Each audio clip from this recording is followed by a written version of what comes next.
이제 하나님 말씀 함께 나누겠습니다. 하나님의 말씀입니다. 경청하십시오.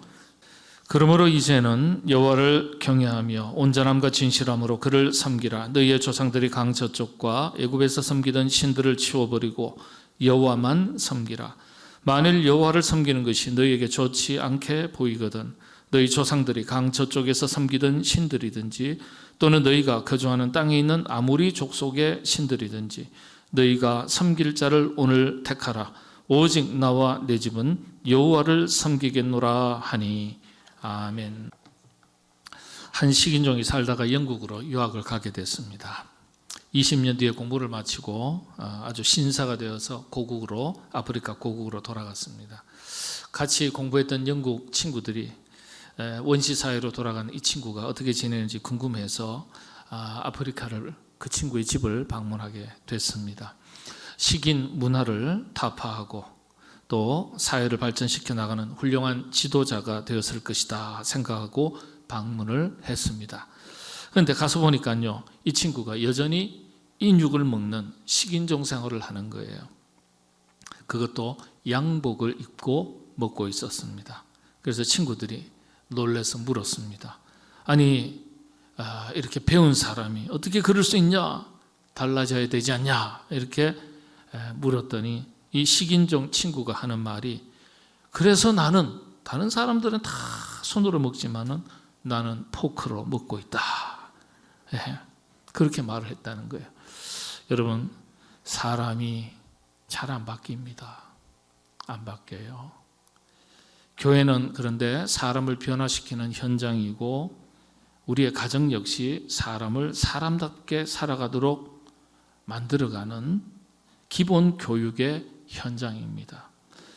학교 교육, 제도권 교육도 참 중요하지만은 가정 교육이 참으로 중요합니다. 오늘은 가정의 달을 맞이해서 마가복음서 강의를 잠깐 쉬고 가정 이야기를 살펴보도록 하겠습니다. 여호수아 이야기입니다. 여호수아 이야기는 지금으로부터 3700년 전의 역사입니다. 학계에서는 모세가 죽은 때를 BC 1407년으로 추정하고 있습니다. 그러니까 지금으로부터 대략 3500년 전 일입니다. 그 당시에 여호수아가 밟았던 가나안 땅, 젖과 꿀이 흐른다는 가나안 땅에는 방금 말씀드린 대로 인신제사 문화, 식인 문화가 팽배해 있었습니다. 인육을 먹는 식인 문화까지 있었던 것으로 밝혀졌습니다. 물론 구약 성경에도 식인에 대한 내용이 들어가 있습니다. 식인 문화는 전 세계를 막론하고 원시사회에서는 비일비재했던 일입니다. 그래서 가나안 땅도 예외가 아니죠.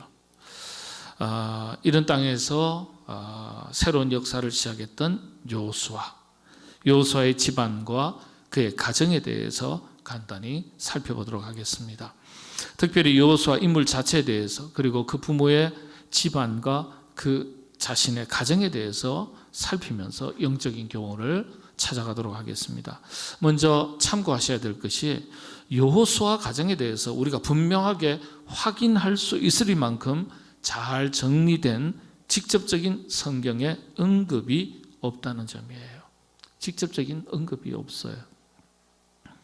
그래서 지금까지 여호수아라는 인물을 다룰 때는 보통 교회 역사 속에서, 교회에서는요, 여호수아의 업적에 대해서 잘 다루지만은 가정에 대해서 다루는 경우는 거의 없었습니다. 그렇지만 여호수아의 가정에 대해서 들여다볼 수 있는 창과 같은 흔적과 구절들이 성경에 기록되어 있습니다. 그래서 자세히 들여다보지 않으면 찾을 수가 없어요. 자, 먼저 집안을 한번 살펴보겠습니다. 여호수아는 에브라임 지파의, 그리고 눈의 아들입니다. 에브라임 가문 출신의 눈이라는 사람의 아들이죠.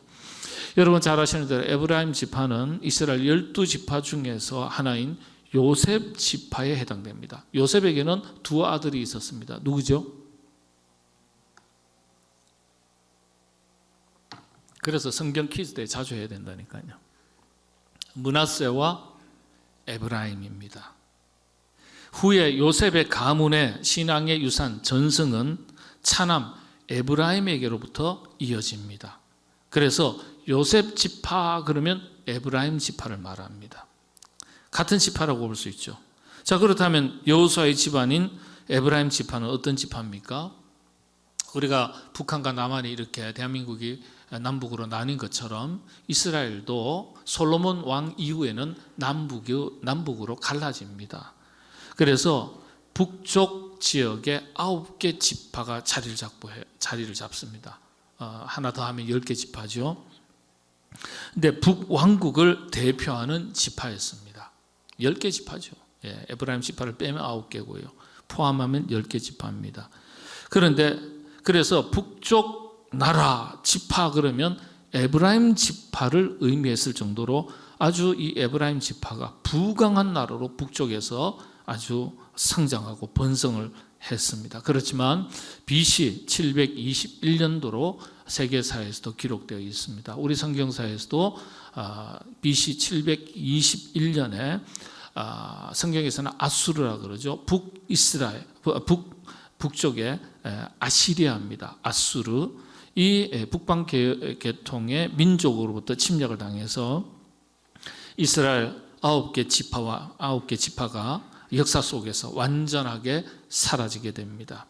이들은 전설에서 사라진 10개 지파, 그러니까 에브라임 지파까지 포함하면 10개 지파입니다. 10개 지파가 역사 속에서 사라졌다, 그렇게 설명합니다. 성경은 이렇게 강력한 나라로 번성했던 에브라임 지파가 역사 속으로 사라지게 된 이유를 성경에서는 분명하게 기록하고 있습니다. 시편 78편 그리고 이사야 28장에 기록되어 있습니다. 에브라임 자손은 무기를 갖추며 활을 가졌으나 전쟁의 날에 물러갔도다, 망했다는 뜻이에요. 그들이 하나님의 언약을 지키지 아니하고 그의 율법 준행을 거절하며 여호와께서 행하신 것과 그들에게 보이신 그의 기이한 일을 잊었도다.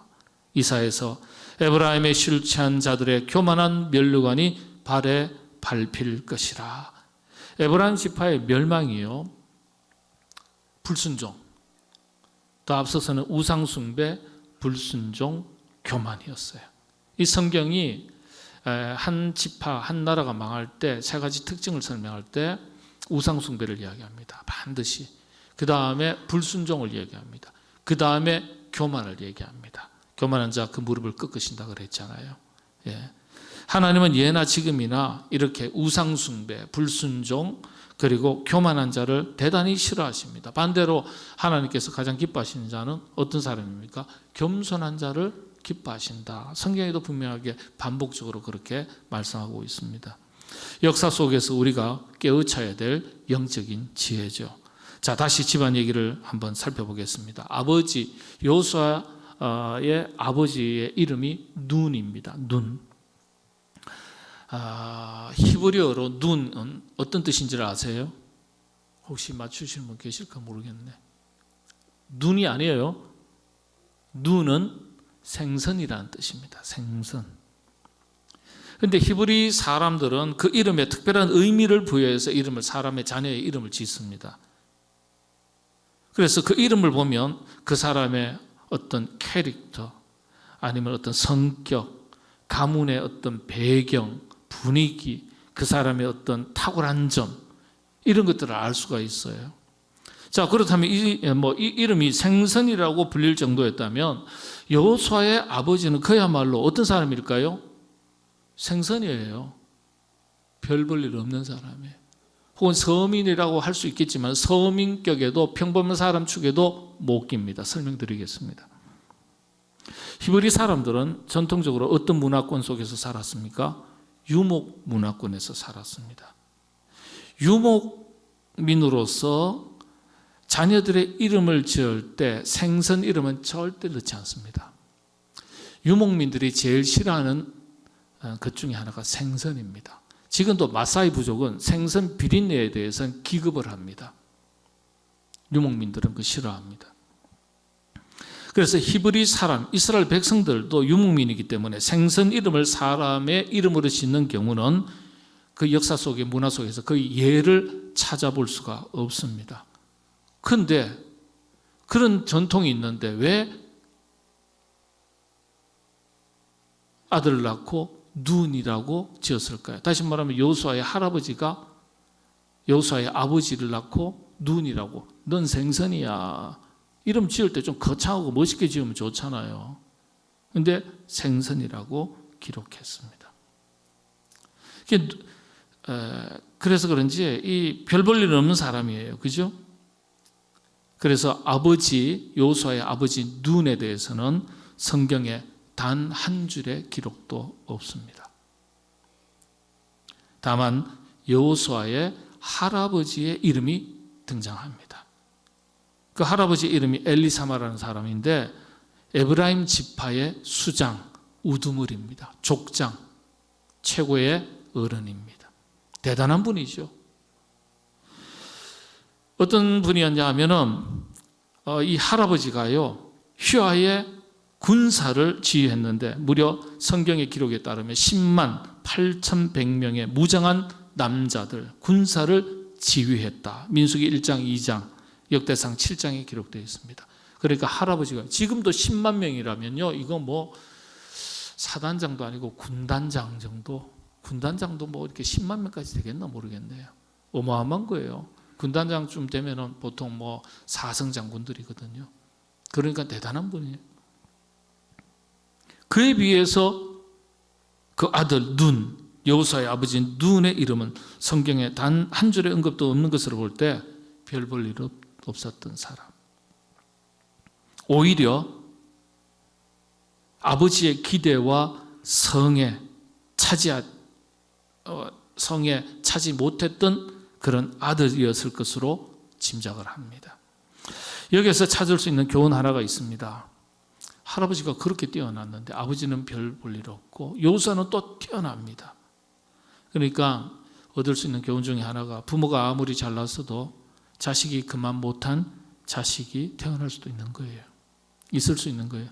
또 반면에 부모가 좀 부족해도 탁월한 자식이 태어날 수 있는 거예요. 그러니까 우리도 능력 없는 부모 둔 것을 탓하거나 원망해서는 안 되겠죠. 또 자식을 키우면서 자식 못난 것을 탓하고 원망하면서 살지 말아야 되죠. 부모가 못나도 자식이 잘 될 수 있고 부모가 잘나도 자식이 좀 부족할 수가 있는 겁니다. 이런 집안 배경 때문인지 여호수아의 탁월한 신앙 교육은 아버지로부터 물려받은 게 아니에요.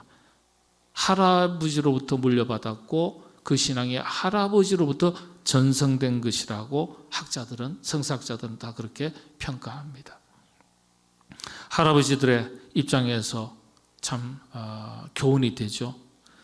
자신의 아들의 신앙이 좀 부족해도 손자들의, 손주들의 신앙 교육을 철저하게 해서 훌륭한 믿음의 자녀로 길러낼 수 있음을 우리 할아버지 할머니들이 기억하시게 되기를 바랍니다. 할아버지 할머니의 또 다른 사명이 되겠죠. 자, 부모가 지은 처음 이름, 이제 여호수아 이야기 들어가겠습니다.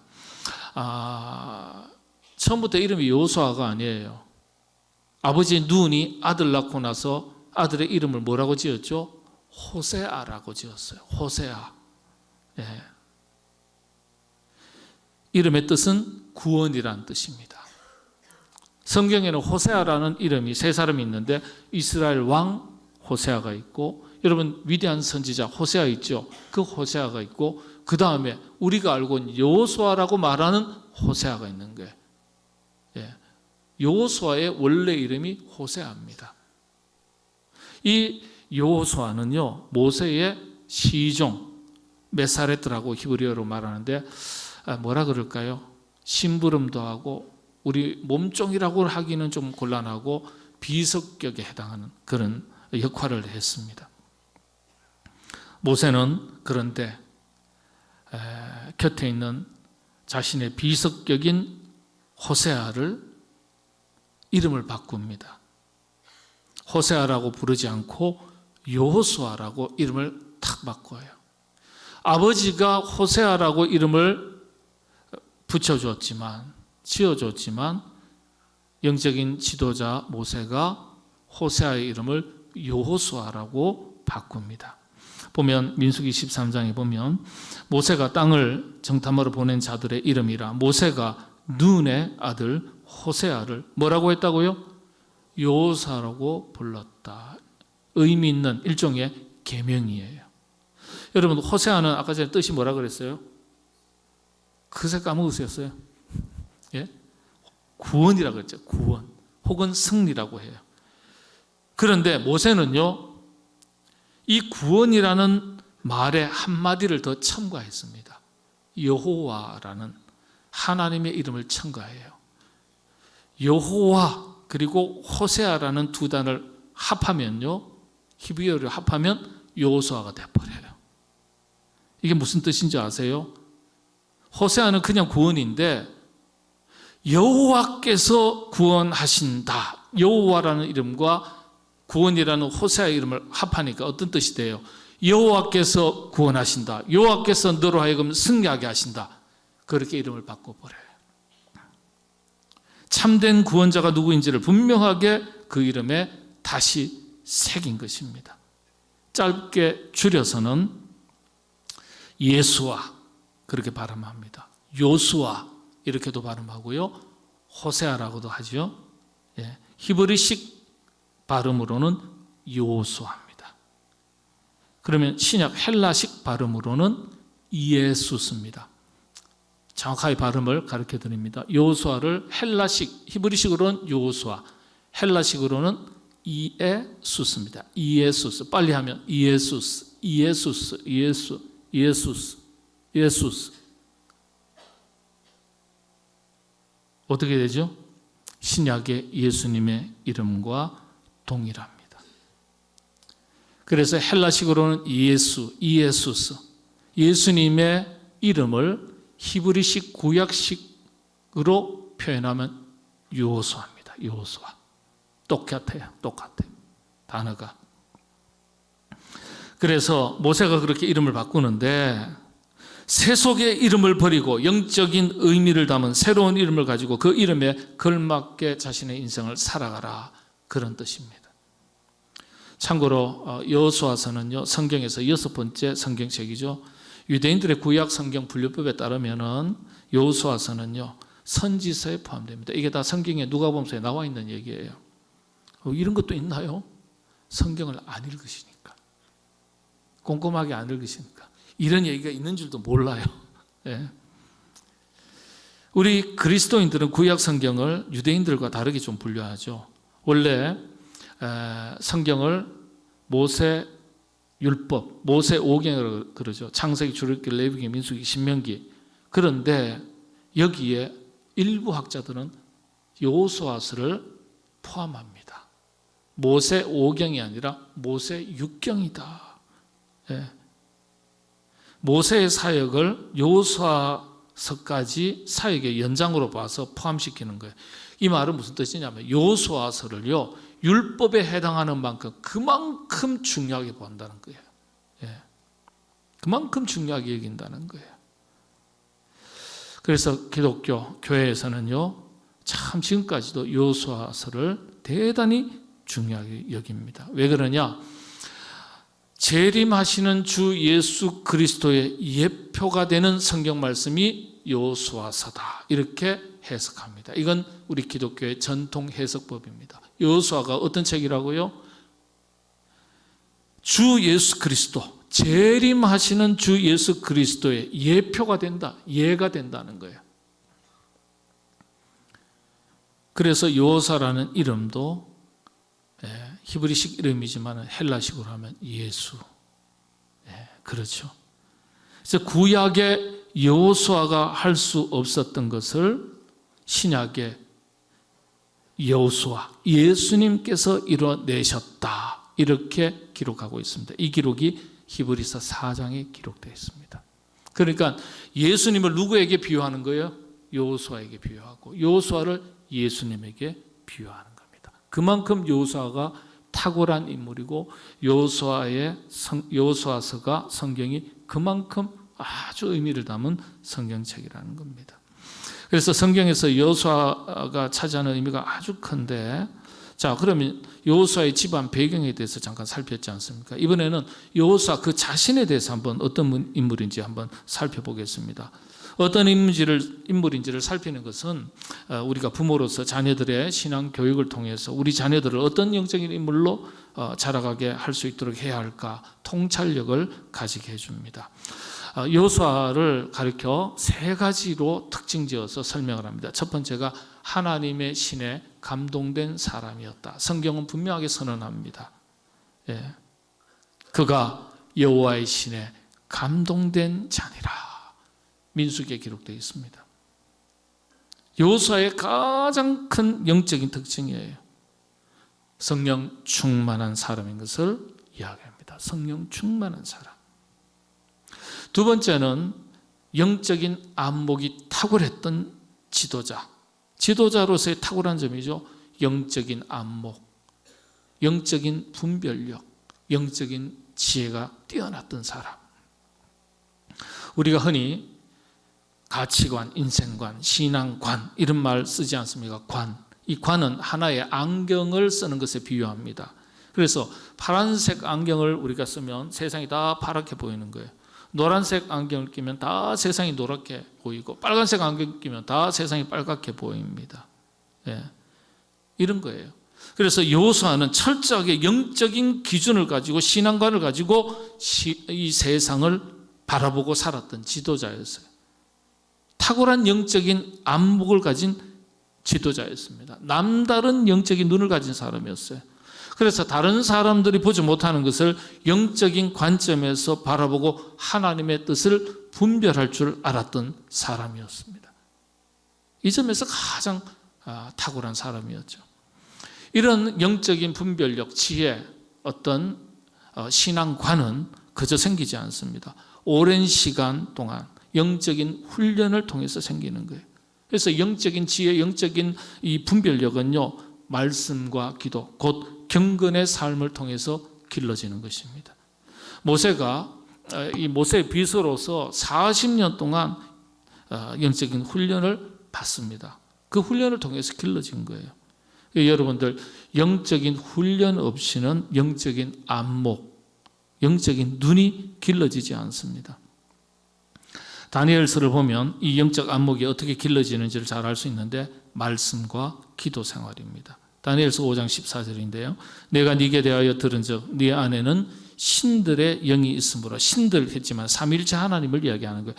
여러분도 알아두셔야 되는 것이 구약 성경에서는 신을 포함할 때는 복수 단어를 씁니다. 항상 한 분이신데도 불구하고 복수 단어를 써서요. 모든 것을 다 가지고 계신 분이시기 때문에 신이라는 단어를 쓸 때는 복수 개념으로 써요. 그러니까 여기는 신들 했지만은 하나님을 가리키는 단어예요. 영이 있으므로 신들의 영, 성령이죠. 네가 명철과 총명과 비성한 지혜가 있도다. 영적인 안목, 지혜를 말합니다. 분별력을 말합니다. 또 다니엘서 6장에 보면은 다니엘이 이 조세 왕의 도장이 찍힌 것을 알고도 자기 집에 돌아가서는 윗방에 올라가 예루살렘으로 향한 창문을 열고 전에 하던 대로 하루 3번씩 무릎을 꿇고 기도하며 그의 하나님께 감사하였더라. 예. 다니엘이요, 어떻습니까? 시세를 알고 시대의 흐름을 알고 눈이 있었다는 거예요. 그런데 그런 영적인 안목이 어디에서 길러졌느냐? 왕이 지금 여호와 하나님을 섬기는 사람은 전부 다 잡아다가 감옥에 가두라는 칙령을 내렸어요. 그런 칙령이 내려졌음에도 알고 내려졌음을 알면서도 다니엘이 자기 집에 돌아가서 골방에 가서, 윗방 골방이죠, 올라가서 전에 하던 대로 거룩한 습관을 따라서 하루 3번씩 기도했다는 거예요. 예. 이런 믿음의 밑바탕이 거룩한 습관이 있었기 때문에 그 시대의 흐름을 알고 영적인 분별력을 가지고 그 시대를 앞서갈 수 있었던 거예요. 다니엘이요. 그런 것처럼 여호수아가 그랬다는 거예요. 그 뛰어난 영적인 안목, 분별력이 있었던 사람.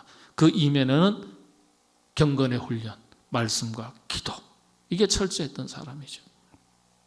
세 번째 여호수아에게서 찾아보는 아주 탁월한 점이요, 가정 복음화와 민족 복음화에 대한 자기 결단과 고백. 예. 여러분, 오늘 본문 말씀이죠. 여호수아는 그 가정을 대표해서 신앙의 절개를 선언합니다. 자신의 가정을 그렇게 지키겠다고 결단하고 가족들에게, 백성들에게 촉구합니다. 오늘날 너희가 섬길 신을 선택해라. 나는 그리고 우리 집은 오직 여호와 하나님 한 분만을 섬기겠다. 그렇게 결정했다. 너희가 좋을 대로 결정해라. 예. 위대한 결단과 고백이죠. 자, 그런데 여기에서 한 가지 질문을 우리가 하게 됩니다. 여호수아 자신은 놔두고요, 여호수아 자신의 가정은 어떠했을까? 자식들, 아내들, 가족들은 어떠했을까? 여호수아가 탁월한 신앙의 사람이니까 가족들도 다 그렇지 않았을까 생각할 수 있죠. 그런데 아니었습니다. 성경은 이후에 여호수아의 가정에 대해서 완벽하리만큼 침묵합니다. 침묵해요. 이 부분에 대해서 역사신학자들은요, 그 다음 백성들의 모습 속에서 그 자녀들, 후손들이 어떠했는지 그 모습이 감춰져 있다, 그렇게 해석합니다. 백성들이 어떠했습니까? 이때 여호수아가 그렇게 촉구하니까요, 오직 강 건너 저편에 이방신을 섬길지 아니면 여호와 하나님을 섬길지 오늘날 너희가 섬길 자를 선택해라, 이렇게 얘기하니까요, 백성들이 여호수아의 그런 촉구에 그의 신앙을, 결단을 따라서 다 함께 다짐합니다. 아니, 우리가 여호와 하나님을 잘 섬기겠습니다. 그렇게 다들 이구동성으로 얘기해요. 그런데 그런 백성들의 각오와 장담, 결단이 결코 오래가지 못했습니다. 마치 베드로가요, 제가 주님과 함께 죽을지언정 절대 주님을 배반하지 않겠습니다, 그랬지 않습니까? 그랬더니 예수님께서 뭐라 그러세요? 네가 오늘 새벽에 닭 울기 전에, 세 번 울기 전에 네가 나를 부인하리라 그랬잖아요. 꼭 그 꼴이에요. 그 마음의 결단과 고백이 얼마 가지 못했습니다. 그래서 마침내 여호수아가 속했던 지파, 에브라임 지파가요, BC 721년의 역사 속에서 완전하게 사라지게 됩니다. 그리고 나서는 곧바로 성경 역사에서 가장 어두웠던 영적 암흑기, 혼란기였던 사사시대가 400년 동안 이어집니다. 여호수아가 이후에. 여기에 영적인 메시지가 있는 거예요. 이 속에 자녀들, 후손들의 불신앙의 흔적이 다 포함되어 있다는 거예요. 여호수아의 그 신앙을 잘 계승하지 못했다는 거예요. 그 자녀들이, 그 이스라엘 민족들이. 안타까운 일이죠. 마침내 에브라임 지파들, 그 자녀들은요, 이스라엘의 사라진 10개 지파 중에 하나가 되고 말았습니다. 여러분, 이 속에서, 이런 이야기 속에서 우리가 생각할 것은 가정복음화, 신앙의 유산을 이어가는 것이 얼마나 어려운 일인지, 민족 복음화의 역사를 이어간다는 것이 얼마나 어려운 일인지 우리가 알 수 있습니다. 그래서 우리는 신앙은 개인의 결단과 고백만으로 지켜지는 것이 아니에요. 우리의 인간의 힘은 연약한 거예요. 그래서 성령님의 도우심이 없이는 불가능한 것임을 깨달으셔야 돼요. 가정도 마찬가지예요. 부모님의 책임은 사랑하는 자녀에게 살아계신 이 하나님에 대한 신앙 교육을 바르게 시키고 믿음의 유산을 잘 물려주는 것이겠죠. 그러나 부모의 능력에도 한계가 있는 거예요. 그래서 성령님의 도우심을 구하셔야 돼요. 성령님의 도우심 없이 참으로 이런 일들이 이루어지기가 어렵다는 거예요. 엎드려서 성령님의 도우심을 기도해야 됩니다. 모든 성도들의 가정이 하나님께서 기뻐하시는 가정 복음화를 다 이루시는 여러분의 가정이 되시기를 바랍니다. 동시에 여러분들의 자녀가 여호수아와 같은 훌륭한 믿음의 자녀요, 하나님 나라의 일꾼으로 자라나도록 하나님께서 은혜 주시고 성령님께서 도와주시기를 바랍니다. 기도하겠습니다. 여호수아의 그 탁월한 신앙이, 훌륭한 신앙이 자녀 손들에게 잘 물려지지 않았던 안타까운 이야기를 살폈습니다. 부모가 열심히 믿고 자녀에게 믿음의 유산, 신앙의 유산을 잘 물려주기를 바라고 애쓰지만은 부모의 능력의 한계가 있고 또 여러 가지 부족한 것들이 많이 있어서 믿음의 유산이 자녀들에게, 자녀손들에게 잘 흘러가지 못할 때가 참 많습니다. 주여 기도하옵기는 성령님께서 우리의 연약함과 부족함을 기억하시고 도와주셔서 우리의 믿음의 유산이 자녀손들에게 잘 이어져서 믿음의 큰 가문을 이루어갈 수 있도록 그 복을 우리에게 허락하여 주옵소서. 부모는 자녀들에게 신앙의 유산을 잘 물려줄 수 있는 부모된 책임을 잘 감당하는 부모 되게 하시고 자녀들은 신앙의 유산을 잘 물려받는 믿음의 자녀 되게 하여 주시옵소서. 예수님의 이름으로 기도하옵나이다. 아멘.